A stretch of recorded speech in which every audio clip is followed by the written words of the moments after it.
She stood in the middle of the street market, soaked in sweat and shame, as a group of students laughed while passing by.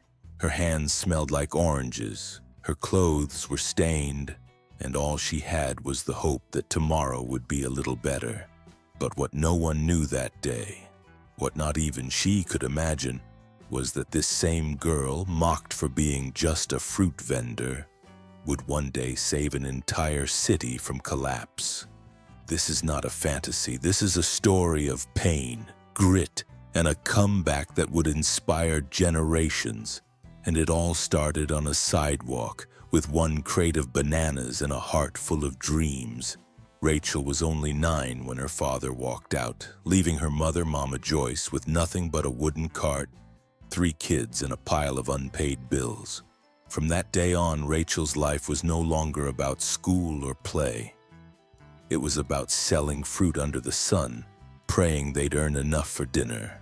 She learned to smile even when her stomach growled, and to pretend she didn't hear the whispers from wealthier kids as they passed. She didn't have nice shoes or shiny backpacks. She had calloused hands and dreams she never dared to say out loud. Each morning before school, Rachel and Mama Joyce pushed their cart down a steep hill to the town's central market. With dirt under her nails and fruit baskets in hand, Rachel greeted people with the warmth of someone twice her age. But not everyone was kind. Many shoppers ignored them. Others complained about the smell, or mocked how Rachel's uniform was always wrinkled and stained from the early shifts. And the worst? Her classmates, especially Madison and Trevor, who never missed a chance to humiliate her at school. One afternoon, while waiting in line for a free lunch, Rachel overheard Trevor say, "She smells like a fruit truck. No wonder no one wants to sit with her." The cafeteria burst into laughter. Rachel stood frozen, her tray shaking, eyes burning, pretending it didn't hurt. But that moment stayed with her for years. Not because it broke her, but because it lit a fire. That night, she told her mom, "One day, people will stand in line for my fruit, not to laugh, but to buy it." Despite the mockery, Rachel never stopped helping her mother. She ran deliveries on weekends, learned to handle money, and even took notes when local business owners talked about profit and strategy. She had no tutors, no courses, just sharp eyes and a sharper mind. She watched, absorbed, and dreamed. Every humiliation became a lesson. Every day in the market taught her something school never could: how to endure, how to observe, and how to think like someone who would one day rise. And deep down, even as she wiped sweat from her forehead and held her head high among jeers, Rachel was building something. Not just resilience, but identity. She wasn't just the girl from the fruit cart. She was a survivor. And survivors don't quit, they evolve. Rachel was 14 when she met Mr. Harris, an elderly man who ran a small juice stand at the edge of the market. One rainy afternoon, while everyone else closed shop early, Rachel stayed behind to help her mom cover the fruit.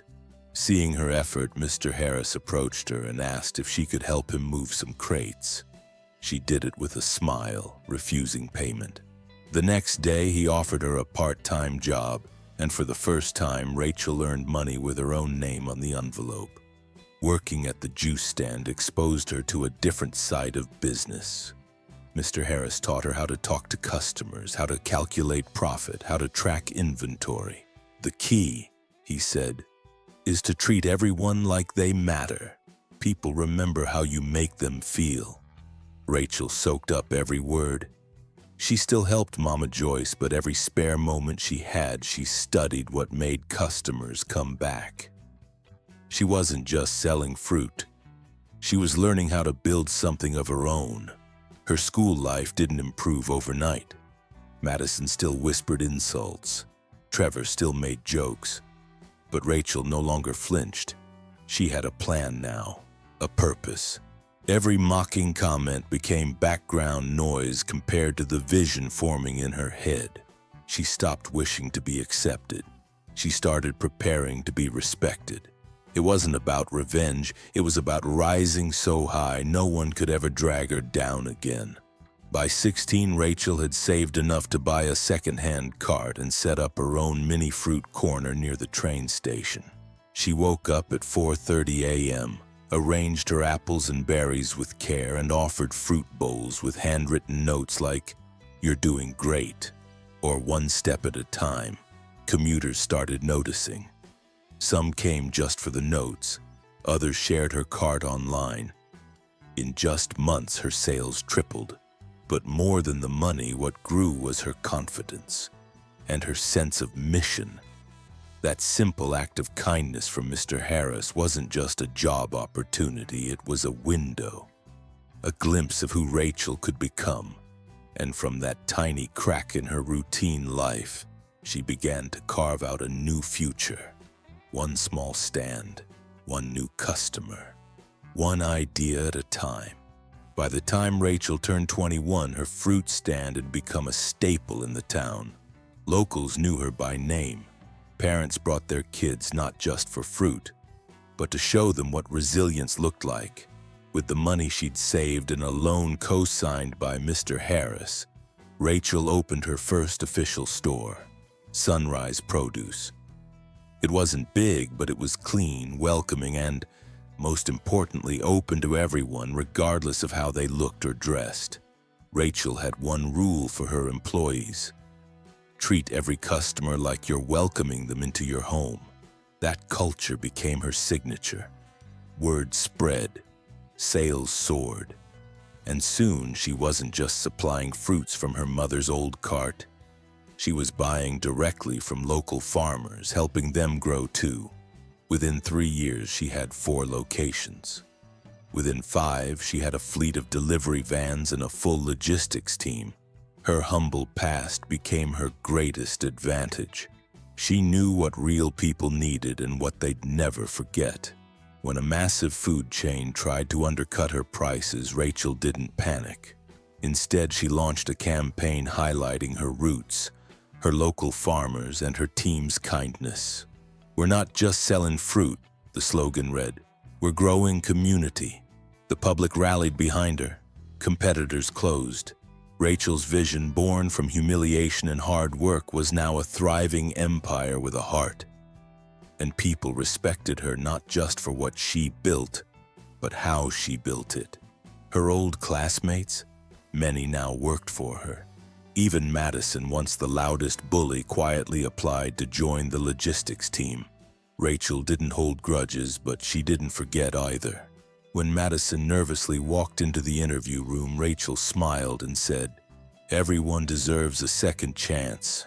Just don't waste it." And just like that, the tables had turned. Not with anger, but with grace. It happened suddenly. The town's biggest employer, a multinational factory that had operated for over 2 decades, announced it was shutting down. Hundreds of workers would be jobless within a month. Panic spread like wildfire. Rachel watched the news from her office, heart pounding. Her phone buzzed all night with calls from friends, former classmates, and even strangers, people who were about to lose everything. She didn't hesitate. She called an emergency meeting with her team the next morning. Rachel saw this as more than a crisis. It was a moment of purpose. "We've grown strong because this community believed in us," she told her managers. "Now it's our turn to give back." Within days, she expanded hiring across all departments: drivers, packers, cashiers, office assistants. Her HR staff worked overtime interviewing factory employees. Many were overqualified, others were broken and afraid. But Rachel welcomed them all with respect, with fair wages, and with the dignity they had been denied. Some of those workers had once laughed at her family's fruit cart. Others remembered Rachel as the girl who smelled like bananas. But she didn't mention the past. She focused on the future. As new employees filled the training rooms of Sunrise Produce, Rachel personally greeted them, shared snacks, and said, "You're not starting over, you're starting stronger." That line was later printed on t-shirts and worn proudly by every new hire. Within 6 months, Sunrise Produce had absorbed nearly 70% of the factory's displaced workers. Rachel's company not only survived the economic wave, it expanded. Local news stations covered the story. People across the state praised her, but she stayed humble, always reminding the cameras, "I just did what I wished someone would have done for my mom and me." And with that, the girl who once sold apples under the sun became the woman who saved her city from the dark. A year after the factory closure, the mayor announced a community event to honor local heroes. Rachel was invited, but she had no idea what was about to happen. As she stepped onto the stage, the crowd erupted. Not with polite applause, but with raw, emotional gratitude. Parents lifted their kids to see her. Former factory workers waved signs that read, "You gave us hope."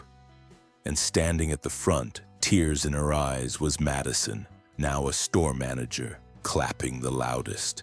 The mayor presented Rachel with a medal and declared that the city's new community garden would be named in her honor. "You've not only fed our bodies," he said, "you've fed our spirit." Cameras flashed. Journalists jotted every word. But Rachel didn't speak about success or profits. Instead, she told the story of a girl who once cried on the sidewalk because she couldn't afford a new pair of shoes, and how that same girl learned to walk taller, one fruit crate at a time. After the ceremony, an elderly woman approached her. "My grandson works for you now," she whispered. "He was on the edge after the factory shut down, and you gave him a reason to keep going." Rachel smiled softly, placed her hand on the woman's, and said, "That's exactly why I do what I do." It wasn't about power. It was never about revenge. It was about becoming the person she needed when no one was there for her. Years later, Sunrise Produce would expand across state lines. But Rachel never left her hometown.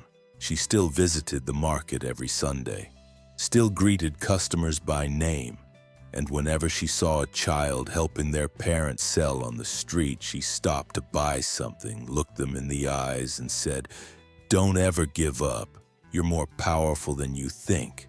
And if Rachel's story moved you, wait until you hear what happened to Lucas. After losing his mother, he turned to his only family, an uncle who turned his back on him in his darkest moment. Left to care for his younger sister alone, Lucas rose from nothing, built an empire in silence, and years later became the only hope for the very man who once rejected him. If you thought this story was powerful, you won't believe the next one. Click on the video to your left and get ready to feel every word.